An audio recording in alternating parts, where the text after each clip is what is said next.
नमस्कार दोस्तों, स्वागत है आपका शिव साधना तंत्र चैनल में। भगवान महाकाल का आशीर्वाद आप सब पर बना रहे, ऐसी मन में कामनाएं, प्रभु से प्रार्थना है। आज बात करेंगे पिछली वीडियो से आगे की, मतलब ब्रह्मचर्य के 2 नियम से आगे बढ़ते हैं, चर्चा करते हैं तीसरे नियम की। विषय को पूरी तरह समझने के लिए वीडियो का पहला पार्ट अवश्य सुने। वीडियो का लिंक, जो पहला पार्ट है उसका लिंक आपको नीचे डिस्क्रिप्शन में भी मिल जाएगा। तो आगे बढ़ते हैं, तीसरे नियम पर आते हैं। तीसरे नियम में कहा गया है कि सावधान रहना परम आवश्यक है। जो व्यक्ति सावधान नहीं होगा, प्रतिपल सजग नहीं रहेगा, उसके इस मार्ग से फिसलने की, गिरने की पूरी संभावनाएं उपस्थित हैं। आपको इस विषय को समझने के लिए इस दृष्टांत को समझना होगा। प्रसंग इस प्रकार है कि एक बार महर्षि वेदव्यास और ऋषि जैमिनी एक शास्त्र की रचना कर रहे थे। महर्षि वेदव्यास बोल रहे थे और ऋषि जैमिनी लिख रहे थे। तो कई सारे श्लोक बोलने के बाद में एक श्लोक ऐसा आता है जिसमें वेदव्यास उसको बोलते हैं कि जो व्यक्ति सावधान नहीं है, इस श्लोक में वेदव्यास जी कहते हैं कि जो व्यक्ति सावधान नहीं है वो व्यक्ति चाहे योगी हो, सन्यासी हो, संयमी हो, लेकिन जो सावधान नहीं है उसे ये काम भटका ही लेता है। यहाँ पर ऋषि जैमिनी कहते हैं कि महाराज ये तो मैं नहीं लिखूँगा, क्योंकि मैं इससे बिल्कुल भी सहमत नहीं हूँ। क्योंकि जो सन्यासी है, ऋषि है, उसकी तो समस्त इंद्रियां अंतर्मुखी हो चुकी हैं, तो वो फिर कैसे काम के प्रति आसक्त हो सकता है, उसको काम कैसे गिरा सकता है, क्योंकि वो तो इंद्रियों को जीतकर जितेंद्रिय हो चुका है। ऐसा कहकर जैमिनी उस श्लोक को लिखने से मना कर देते हैं। तो वेदव्यास जी कुछ समय के लिए लेखन कार्य को स्थगित कर देते हैं। तो 1-2 दिन गुजरता है। उसके बाद एक दिन वेदव्यास जी अपनी योग शक्तियों से उस पर्वतीय क्षेत्र में ऐसा वातावरण बना देते हैं कि मूसलाधार बारिश होने लगती है और काली घटाएं ऐसी छाती हैं कि दिन में भी रात्रि लगने लगती है, जैसे रात हो गई हो। ऐसी स्थिति में जो ऋषि जैमिनी थे वे अपनी कुटिया में बैठे हुए थे। अचानक कोई उनके कुटिया के द्वार को खटखटाता है, दस्तक देता है। ऋषि जैमिनी उठकर जैसे ही द्वार खोलते हैं तो सामने पाते हैं कि एक परम सुंदरी नव युवती, जिसके वस्त्र बारिश में पूरी तरह भीग चुके होते थे और उसके शरीर से सारे वस्त्र चिपके हुए थे। वो युवती ऋषि जैमिनी से प्रार्थना करती है, आग्रह करती है कि बारिश का ऐसा भयंकर मौसम हो रहा है, आप मुझे अपनी कुटिया में आश्रय दें। कथा बहुत लंबी है, परंतु मैं आपको कम शब्दों में कहूँ तो ऋषि उसको अपनी कुटिया में आश्रय देते हैं और उस युवती के प्रति उनका मन कामुक हो उठता है। और उसी काम वासना के आवेग में जब वो उस युवती से संबंध बनाने को तत्पर होते हैं तो वही युवती तत्काल महर्षि वेदव्यास के रूप में परिवर्तित हो जाती है, बदल जाती है। और आत्मग्लानि से भरे ऋषि जैमिनी उनके चरण पकड़ लेते हैं, महर्षि वेदव्यास के चरण पकड़ लेते हैं, क्योंकि लीला तो सारी महर्षि वेदव्यास जी की ही थी। तब महर्षि वेदव्यास कहते हैं कि मैंने इसलिए आपको कहा था कि यदि आप सावधान नहीं हैं तो भले ही आप कितने ही बड़े योगी, महर्षि, महात्मा हो, तो ये काम आपको तत्काल गिरा देगा। तब ऋषि जैमिनी इसको स्वीकार करते हैं कि कोई कितना ही संयमी हो, सन्यासी हो, महात्मा हो, परंतु यदि वो सावधान नहीं है तो काम उसको भटका ही देगा।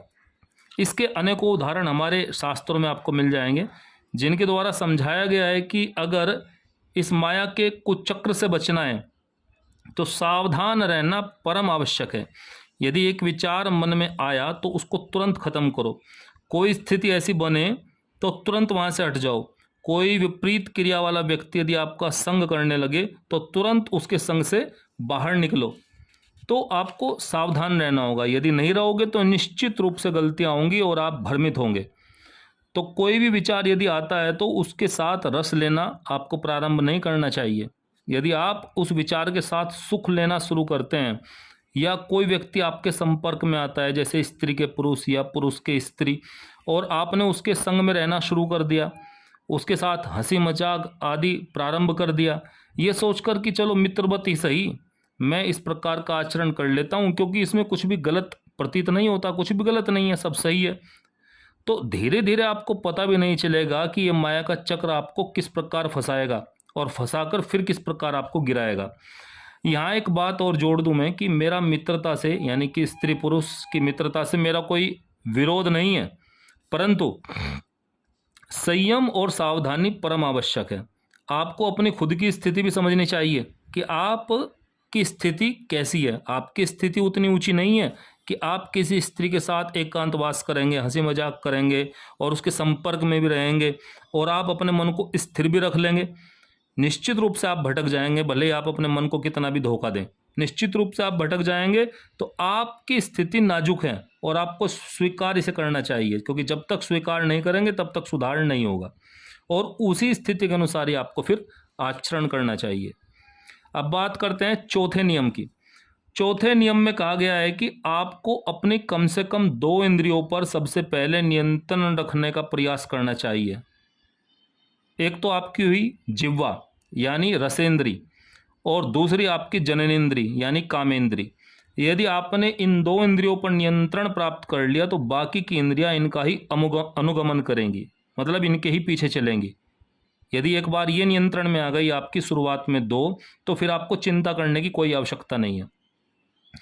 आपको ये सावधानी रखनी होगी कि कोई भी अपवित्र आहार आपके शरीर में न जाए, क्योंकि जैसा खाओगे अन्न वैसा बनेगा मन। ये तो कहावत भी है और 100% सही कहावत है। आज के युग में हम जो अपनी जिह्वा के रस के लिए, स्वाद के लिए बिना उचित अनुचित का विचार किए कुछ भी ग्रहण करते हैं और फिर उसके बाद परिणाम के लिए भी हम स्वयं ही उत्तरदायी हैं, जिम्मेदार हैं। आहार हमारा बिल्कुल सात्विक होना चाहिए और उसके प्रभाव से आपका मन सात्विक होकर इस मार्ग पर स्थिर रहेगा। वरना जो आजकल ये फास्ट फूड का चलन है, तेज मिर्च मसालों वाला भोजन, अंडा मांस मछली आदि खाना, शराब इत्यादि का सेवन करना, इस सब के प्रभाव से शरीर का स्वास्थ्य तो आपका नष्ट होता ही है, खराब होता ही है, लेकिन ये आपके मानसिक स्वास्थ्य के लिए कितना हानिकारक है इसका आपको जरा सा भी अनुमान नहीं है। यदि आप अपनी जिह्वा पर नियंत्रण रखने का संकल्प लेकर और फिर उस पर स्थिर रहते हैं तो आप देखेंगे कि धीरे धीरे आपका मन स्वयं बदलना प्रारंभ हो जाएगा और धीरे धीरे आपको सात्विकता का आनंद मिलना शुरू हो जाएगा और तमोगुण का प्रभाव नष्ट होने लगेगा। तो जैसे जैसे आप अपने आहार को नियंत्रण में लेंगे तो आपको अपनी कामेंद्री पर, जननेंद्री पर नियंत्रण रखने में भी आपको पूरा सहयोग मिलेगा, बल मिलेगा अंदर से।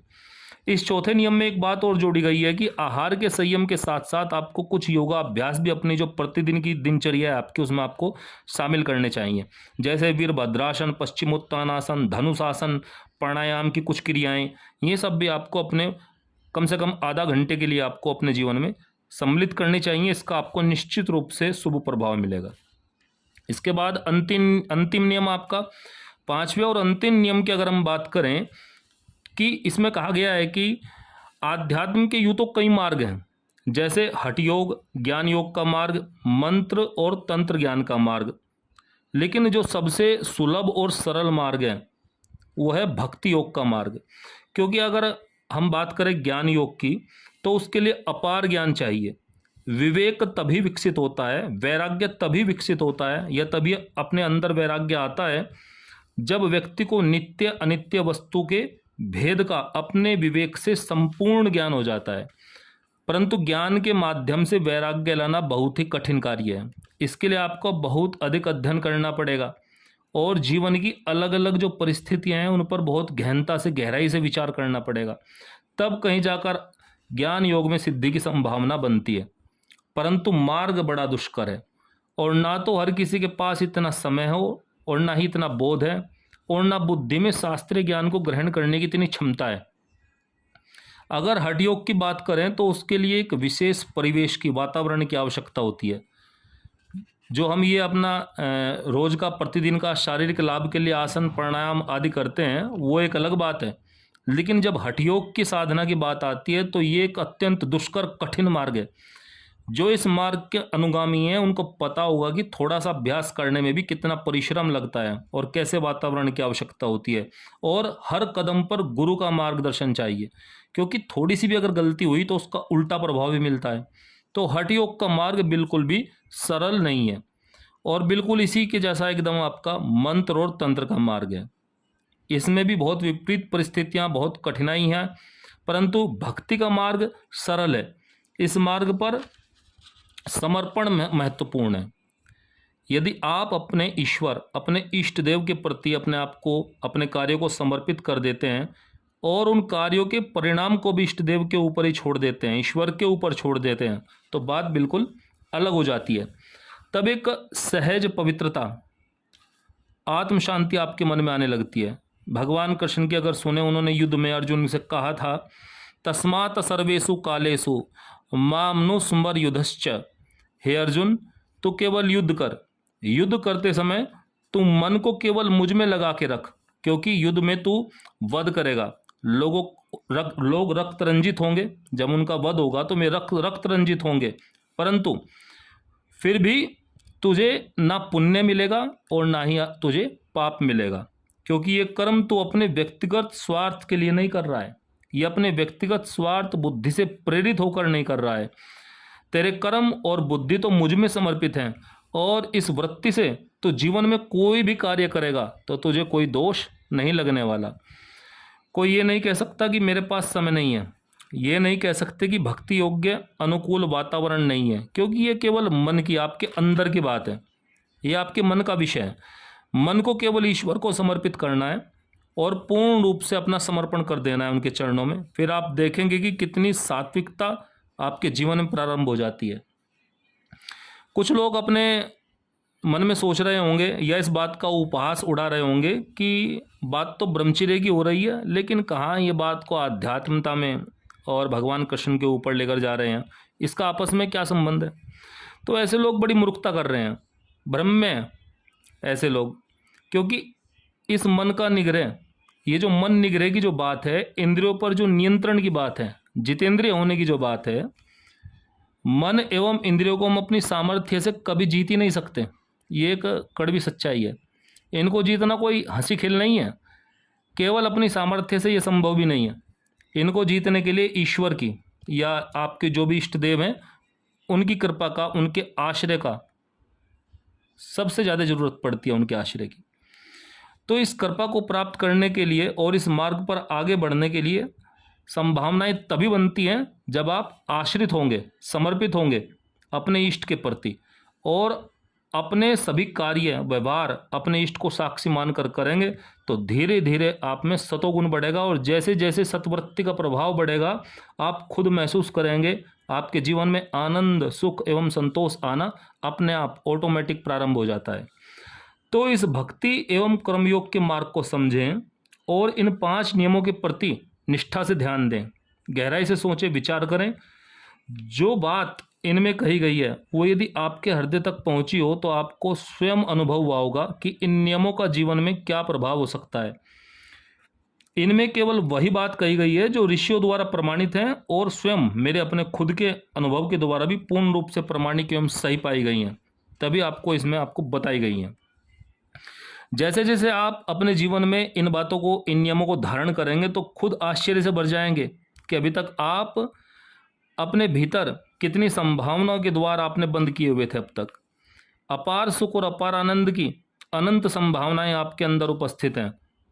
बस केवल आवश्यकता इस बात की है कि आप दृढ़ संकल्प लें और निष्ठा पैदा करें, अपने अंदर निष्ठा उत्पन्न करें। आपके संकल्प को इस वीडियो से अवश्य ही थोड़ा बल मिला होगा, इसी आशा के साथ नमस्कार दोस्तों। जय महाकाल, हर हर महादेव।